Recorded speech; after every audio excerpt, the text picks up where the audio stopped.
So Elliot Richardson is here. Hi there, Elliot. Hi, Laura. Starting with football, and France are playing Bulgaria in Paris tonight as they seek to win a place in the World Cup.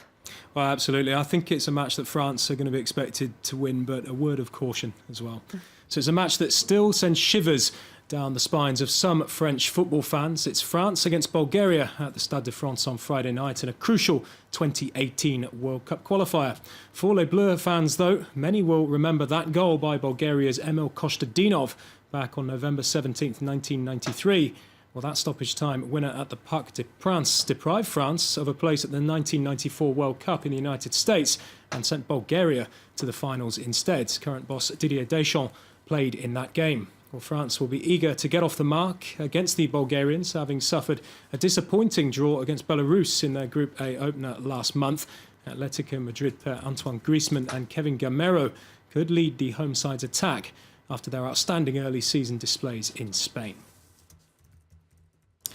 Elsewhere, there are plenty of World Cup qualifiers being played across Europe on Thursday nights, with four-time world champions Italy clashing with 2010 winners Spain in Turin.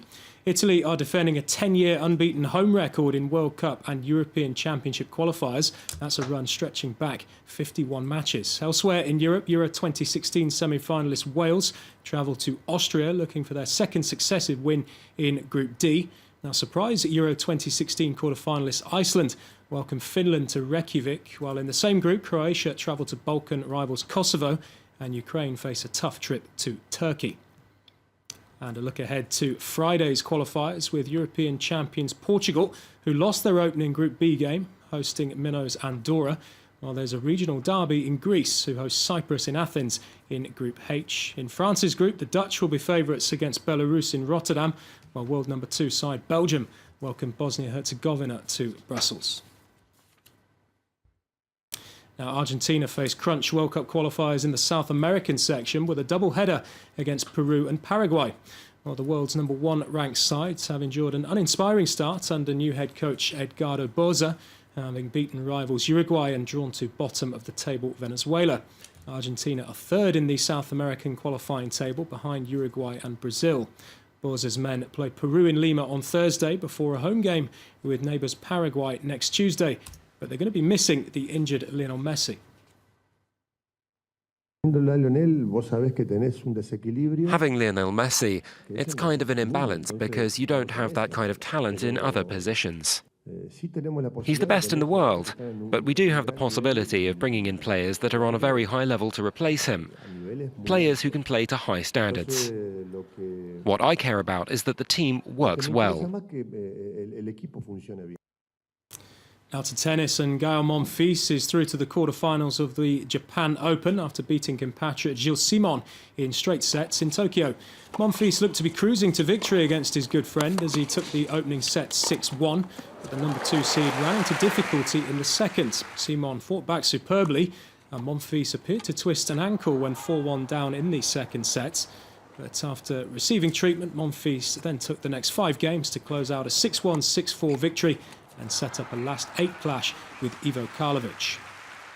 And there was bad news for France's Lucas Pouille as he was downed in 3 sets by Bulgaria's Grigor Dimitrov at the China Open in Beijing. French world number 16 Pouille took the first set on a tiebreak and served for the match at 5-4 in the second. But 2 points from defeat, Dimitrov fought back to win a tiebreak and then saw off his opponent 6-7, 7-6, 6-4 to progress to the quarterfinals. And staying in China, and Elina Svitolina caused a major upset as she beat the world number 1 Angelique Kerber in the women's draw to reach the quarterfinals. The 16th seed managed to save 9 break points in the first set alone as she withstood a Kerber barrage to take the set off the German 6-3.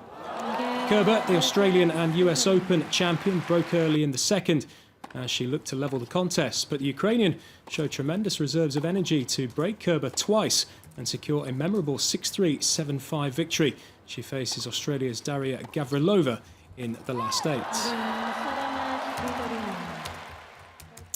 Now, Russian high jumper Anna Chichirova has been stripped of the bronze medal she won at the Beijing Olympics after testing positive for a banned substance. Well, Chichirova, who's the high jump gold medalist from London 2012, tested positive for turinabol after her samples from the 08 Games were retested. She's one of several athletes to have been stripped of their medals from the 2008 and 2012 Olympics, with 98 samples positive after reanalysis. Now, that, Laura, is a real shame, and we hope to stamp that out as well from athletics and all sport in future. Yes, this doping story just goes on and on, doesn't it, Elliot? Thanks very much indeed. Elliot Richardson there with sports. We're taking a short break on Fast Fan Academy.